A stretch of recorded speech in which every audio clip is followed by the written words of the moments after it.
Spencer is the private engine of the Duke and Duchess of Boxford.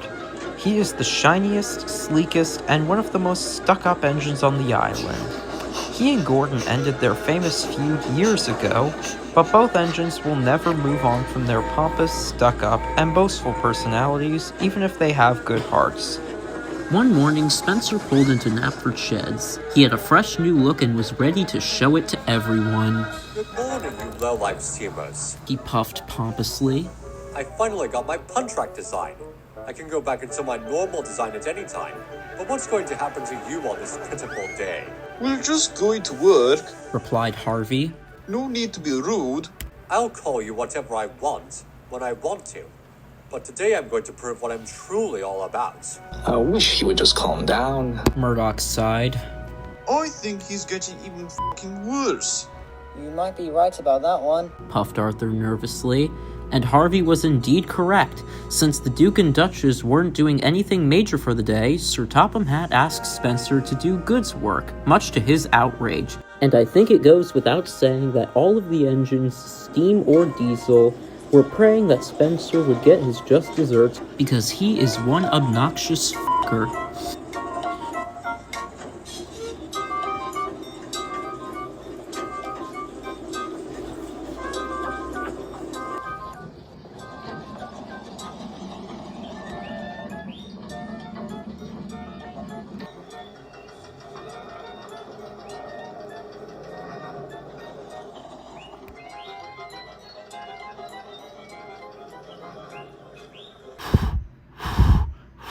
Not long after arriving at Brendam Docks, he met Salty. Hey, Salty. You know I don't particularly see you on the highest level. Your low economic and occupational status, like a proper dignity and all that. And your point is, replied Salty. I need your help. How should I get out of pulling these awful and gross trucks for the day? Hey, you don't talk to us like that. Shut it, you shit pigs. Salty, what do you suggest I do?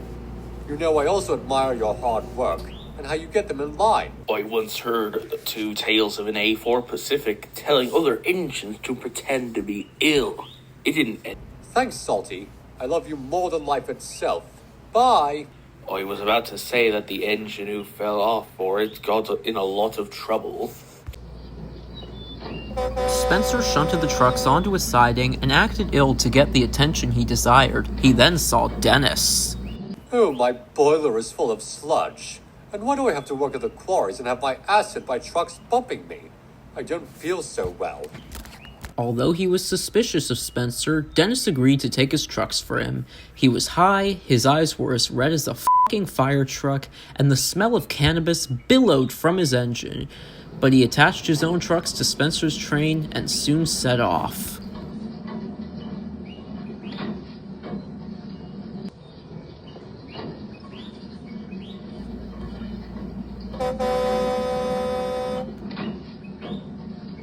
I literally can't see a damn thing, man. But I'll do it. I'll get these stupid chicken shits to mount. If it's the last thing I do, at least before the next hit. The trucks were seething due to Spencer's disrespect towards them. Then, they had an idea. Hey, Dennis is hot. Let's have some fun with him. Good idea. I'll know where he needs to go next. Push him now! Go, go, go! Oh, come on, man. Can't I just smoke some weed and not crash? The answer to that is no.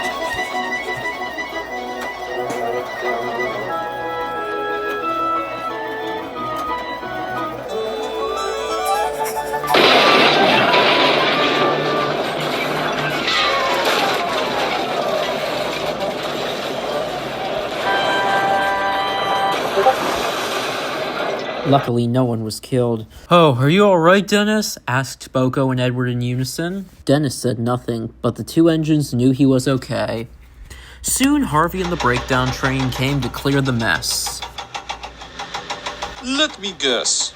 This was Spencer's doing. It's also me. Shouldn't have tried to do this after smoking weed.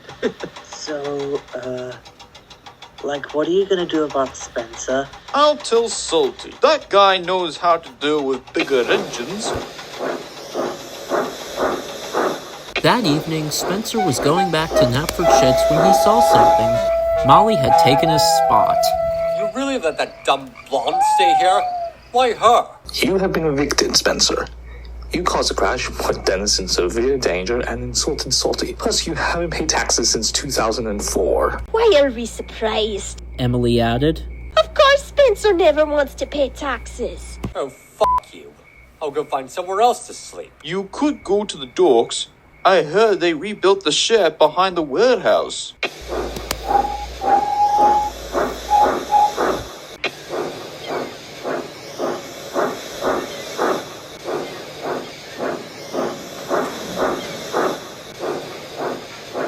Ahoy, matey. I didn't have the chance to go back to Knapford tonight, but it's a shock to see you here. I thought a prestigious engine like you doesn't stay at filthy places like this. Shut up.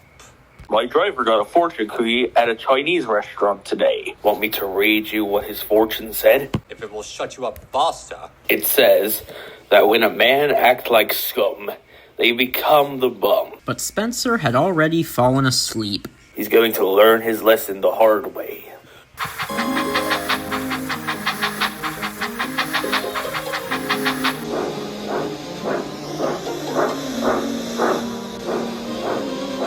After finishing work that evening, Spencer decided to stop at the McDonald's that they'd randomly built up in Miners Halt. They added a drive-thru for the railway. Good one. Yeah, says driver. Stay here while I go talk to them for getting my order wrong. And he left Spencer on the line, but hadn't set the brakes on properly.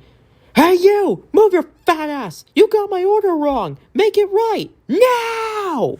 I already told you 50 times, man, we're out of pickles! Oh, you'll be in a pickle after I'm done with you. Well, you're a piece of shit. Then, suddenly, Spencer started to move. Hey, what's going on? Driver, help me. Spencer? Oh, thank you for wasting my time! Look what you did now! Oh, what did we do? It's your fault! Control your fucking engine! Does he want to go on 24/7? Before something actually exciting could happen, another driver saw Spencer, got in his cab, and applied the brakes. He was very angry at Spencer's driver. I'd be surprised if he didn't share the skibidi toilet. Soon, Spencer puffed down to Tidmouth Station, where he saw Thomas, Percy, and Toby. Hello. Did you all see that video of my driver showing how incompetent the fast food industry is? With all due respect, replied Percy, they said many times they were out of pickles. It seems more like your driver showed the world he doesn't have any ears. Don't talk about my driver. We don't care, replied Thomas. We don't want to hear about what an asshole you were to a couple of innocent people doing their jobs. Hey, why is there a stop sign on the line up there? Because the track is under repair, said Toby. Don't think about ignoring the sign. But he was. And he did. Hey, stop! Yelled Thomas as Spencer started moving.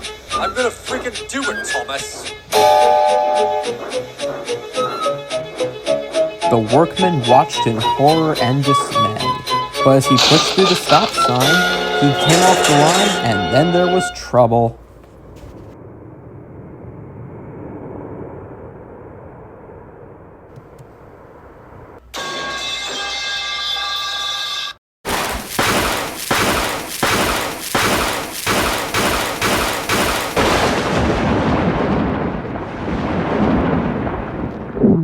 Luckily, no one was killed, but many injuries were sustained, and Thomas, Percy, and Toby were advised by the station master to leave the yards for the night. Soon, Stepney and Donald arrived with the fire department and paramedics, while Harold arrived to survey the scene. Murdoch also arrived to take Spencer back to Knapford Sheds for repairs. One engine is bringing parts for you. I don't think you'll like who it is. Do you know who it is, Harold? Yes, I do, Murdoch, replied Harold from above. I'll show him the video captured of this.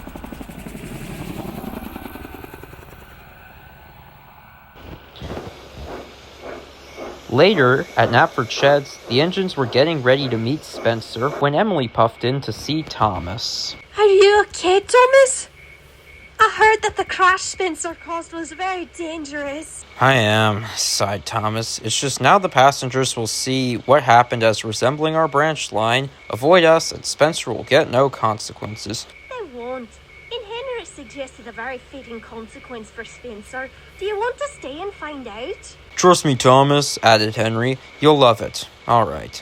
Thanks, you two. Soon Murdoch shunted Spencer up to the sheds, and then Salty came in. Who am I delivering parts for, Murdoch? They're for Spencer. I didn't think so. I didn't think I was supposed to help him, due to my lack of proper dignity, low economic and occupational status. Spencer pretended he hadn't heard. And since you're the grandest engine ever, smirked Henry, we think you should watch Michael Bay's Pain and Gain with us. No thank you. But he didn't have a choice. Engines big and small were there to watch Spencer's suffering as he was repaired. Do I smell sweet karma? Teased Arthur. Most certainly, puffed Gordon. It says a lot when I'd rather be watching his Transformers movies.